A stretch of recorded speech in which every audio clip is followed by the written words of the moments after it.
gonna do a second gear pull, see what happens. I'm sure I'm gonna have to let off real quick.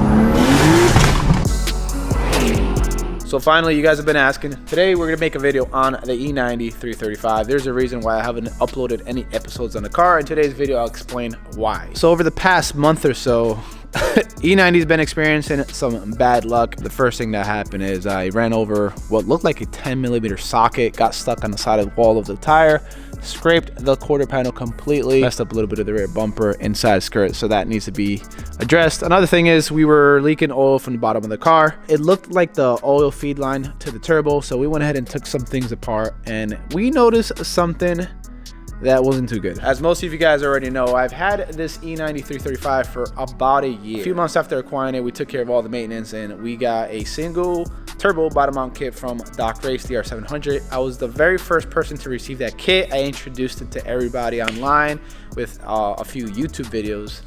We were able to make about 715 horsepower to the wheel. Anyways, the guys at Doc Race sent over a pre-production kit for me to check out, test out, and actually make content on it. And for the most part, it worked out very well considering it was pre-production and it could have its kinks. Fast forward to recently where the car started experiencing some weird O2 sensor issues where the readings were off. And as days went by, it got worse. So I would have to reset the adaptations via MHD every like 5 days to keep the car running. If I didn't reset the adaptations, the readings were so off that the car would start to misfire, and sometimes the car would shut off in the middle of the road. It was very weird. So I kind of ignored that issue and just put it to the side, thinking that I just needed some new O2 sensors and nothing else. And it wasn't until we started working on the car trying to address that oil leak that we believe was coming from the oil feed line that connects to the turbo that we saw what we saw, and that was that exhaust manifold was cracked. It was definitely a decent sized crack.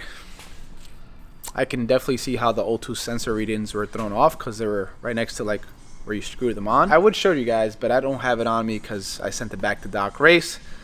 And then I talked to John over there and he sent over what's going to be like the future component of the DR700 kit, which should make the kit overall more reliable going forward. Listen guys, I know I'm not the first person to experience a cracked manifold from the DR700 kit. I'm aware, I'm on social media, I see it.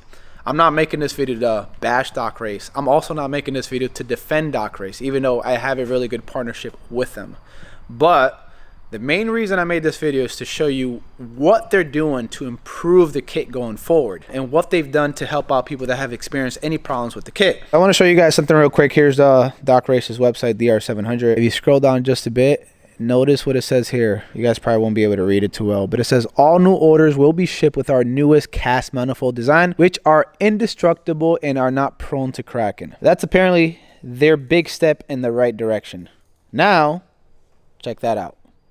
That's the cast manifold. So here it is, guys, Doc Race's cast manifold. This is one of 10 that were sent out. I was able to talk to John. I figured it would be a good idea for him to send one of these out. One, because you know, I got a cracked manifold, but two, I can showcase to you guys, I guess, the future of their kits and how it's gonna improve with this one solid piece. It's definitely a lot heavier than the original manifold, that's for sure, but I'm thinking that should translate to durability, reliability over time since it's cast, right? It's supposed to be like one solid piece versus welded parts. Looks pretty good. It looks like it's the same, you know, concept as the previous one as far as size, fitment, the holes, O2 sensors, the flange for the V-band. Yeah, it looks pretty good. You got Doc Race branding right there. You also have USA, so made in the USA. You know, once we get this installed into the car, we have Ali that's going to be helping me out with that today.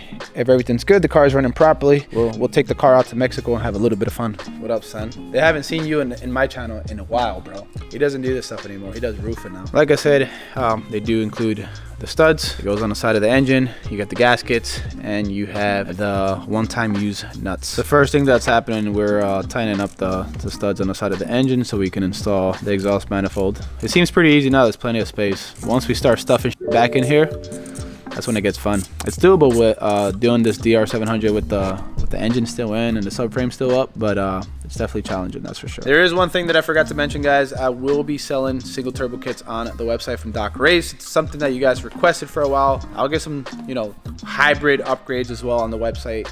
Don't say it. Don't say it. You better stop selling them. I'm telling you. 17 T's, bro. Hey, if I can make 600 horsepower, anybody can. So my goal for 2022 is to add more performance mods to the website. We already have quite a bit. Coolant, we have downpipes and tuning stuff as well, but we want to add turbo kits. So we'll add a good diverse amount of upgrades for that. VehicleVirals.com. I'll have it linked down in the description below. What you got there?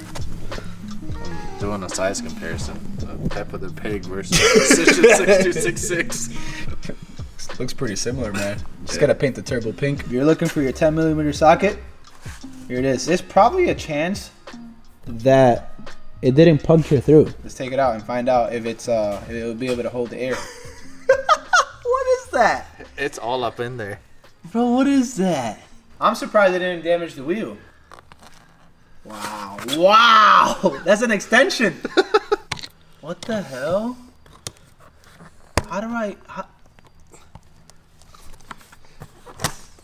It's an extension for sure. How does that even happen? I don't know. It's a 1/4 inch extension. Do you need one?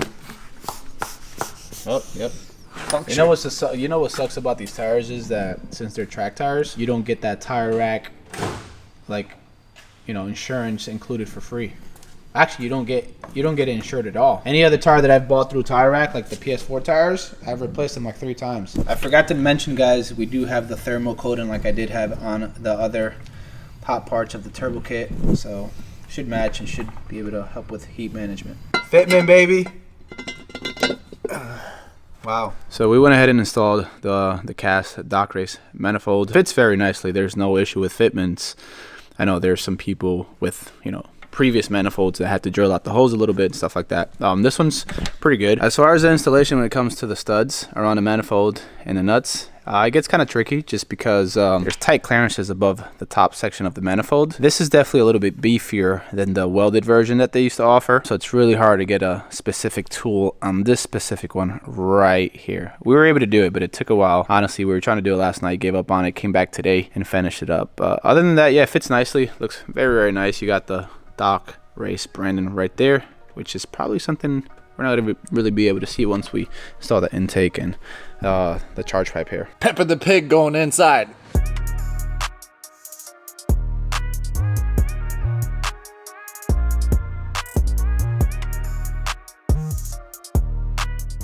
So everything's been tightened up underneath the car, exhaust included. We left the top of the engine bay kind of half done because we're gonna connect the battery here that's been disconnected and start the car up for the first time. We'll top it off with oil first since we lost a bit of that. Yeah, and we'll see.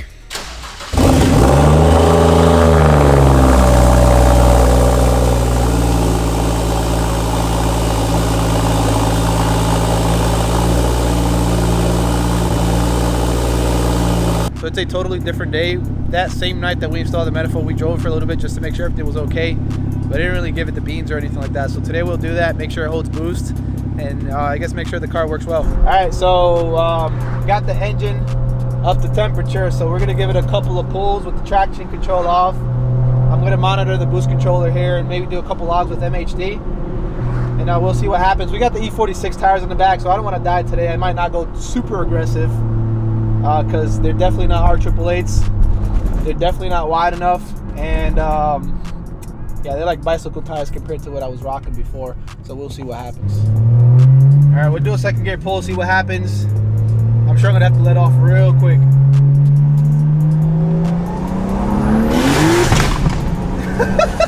Okay. As you guys can tell, zero grip, pointless. Hold on. 35 pounds of boost? All right, something's not right here because I have the overboost protection at 31.8. I'm gonna have to check that out before I do another pull. All right, so I adjusted the boost controller a little bit. I'm gonna see if that's gonna make a difference, and we'll log it up. We'll do a third gear pull this time because second gear is pointless with this tire setup. All right, third gear, let's see.